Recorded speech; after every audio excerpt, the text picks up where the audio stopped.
العيد الكبير قرب. كم بقى على أيام عيد الأضحى المبارك، وعد التنازل الرسمي يكشف مفاجأة فلكية عن وقفة عرفات وعدد أيام الأجازة.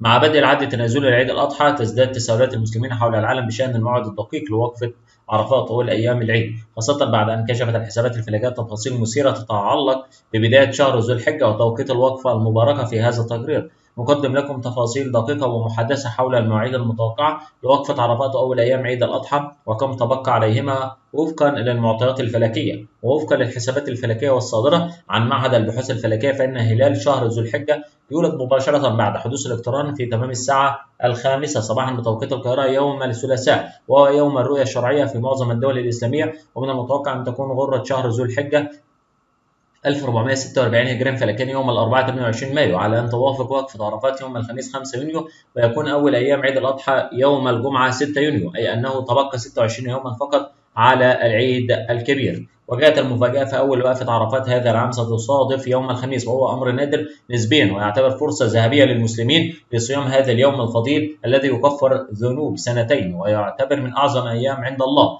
وقد صرحت الجهات الفلكية بأن الهلال الجديد سيبقى في سماء القاهرة لمدة 47 دقيقة بعد غروب الشمس، وهو ما يعزز تأكيد بداية الشهر القمري وفق الرؤية الشرعية. تحمل وقفة عرفات مكانة عظيمة في قلوب المسلمين، فهي ذروة مناسك الحج، وفيها يقف الحجاج على جبل عرفات متضرعين إلى الله، فيما يحرص المسلمون في كل مكان على صيام هذا اليوم المبارك طمعا في مضاعفة الأجر ومغفرة الذنوب. وتترافق هذه المناسبات مع الاستعدادات الكبيرة لاستقبال عيد الأضحى، سواء من حيث تجهيز الأضاحي أو السفر إلى الأهل، مما يجعل المعلومات الدقيقة حول توقيت العيد بالغة الأهمية للعديد من الأسر.